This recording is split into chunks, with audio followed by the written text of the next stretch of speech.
Welcome to Elbow Grease. I am your host, Taversha. Here, we talk about everything fitness. That includes the mental, physical, and sometimes even spiritual. Nothing is off topic. Okay, let me start off by apologizing for not having this episode ready to go on time. Please, charge it to the game and not my heart. Thank you. Elbow Grease is a one-woman show. I write, record, and edit all the podcasts myself. Me, myself, and I. A word though, I'm definitely not complaining because this has also led me to new opportunities, which is why I am late. I've literally moved across the country, started a new job, and have been displaced for 2 weeks. I just moved into my apartment yesterday, so I'm struggling to find balance while being egregiously imbalanced. Challenging, to say the least. So, my little situation has led me to create this episode, Savagery. This is my quick and dirty guide to stay on task and make those new year, new you ideas stick.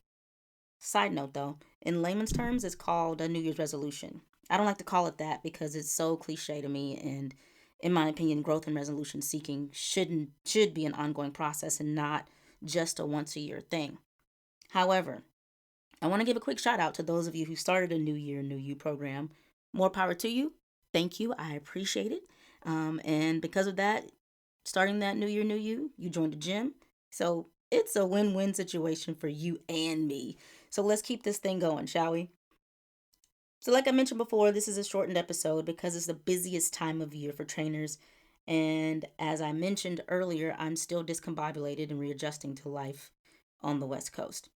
So these are things that I'm steadfastly implementing to get myself together as quickly as possible and back to a routine that's conducive to my mind, body, and spirit. In other words, I'm going about this with the utmost fiercest, if that's a word, savagery. Number one on my list is reminding myself that this is a marathon. And this is something that Cara from the Millennial Love podcast and I discussed for a bit while we're recording the podcast. So if you haven't listened to it, go back and listen to the last episode. But also, we talked about it for like 2 hours literally before. So, in all my years, the only place where I've been rewarded for rushing to start, finish, or complete something was sports and work. Even then, to have lasting success, I had to and still have to follow standard operating procedures. So, you see, this thing called good health is an ongoing process that I will forever have to adjust to. I have to keep reminding myself and keep it in the forefront of my brain. Otherwise, I'd by default apply that Speedy Gonzalez, get it done as fast as possible thing I do to all elements of my life. And that, ironically, has stolen my time and led me to all of the unwanted results, of which none have been positive. So, moral of the story, in the words of the great philosopher India Ari, slow down, baby. You're moving too fast. You got your head in the air and your feet on the gas. Pretty much story of my life. Now I'm getting it together. So number 2 would be set up your day the night before. Okay, so this is probably the one that I've put the most time into attempting to master, because Lord knows I ain't there yet. Now that I have direct reports again, people reporting to me, employees and stuff, it's imperative that I keep my schedule and everyone else's easily get atable. Thus, having it in writing or using Outlook or iCal and reviewing it the night before, I get a rough idea of what I need to get done the next day. Because clearly, no 2 days in a gym are the same, especially in January. It's imperative that I do things in the order of importance, or I'll end up pissing people off, or worse, creating a bigger mess because I didn't do step 1, and that's to remember that it's a marathon. Like Cara and I said last week, make a list and check it twice. Number 3, be flexible. While it may appear to some people who are close to me that I fly by the seat of my pants, it's actually quite the opposite, a full 180 actually. I will mull over a decision until I get on my own damn nerves. And that's usually when I make my best decisions, in the middle of chaos.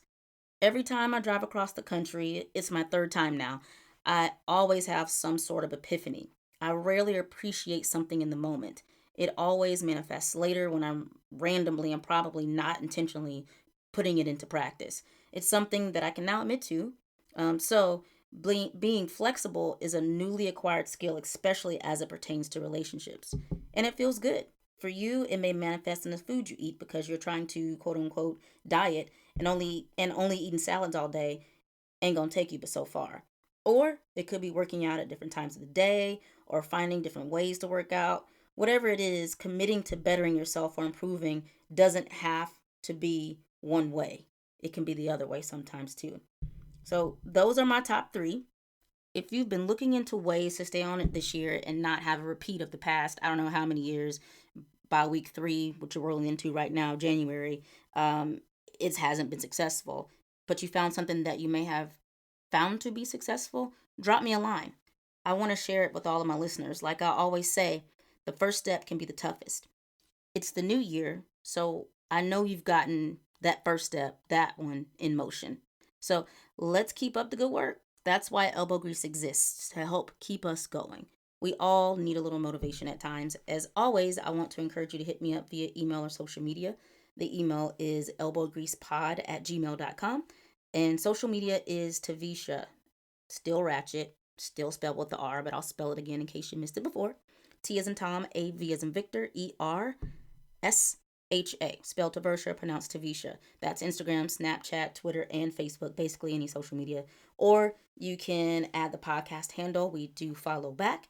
Elbow Grease Pod on Instagram and Twitter. Remember, what you're going through, someone else may be going through it as well, and vice versa. So you never know who you can help just by asking a question. I'm your host, Tavisha, and I'll see y'all next week.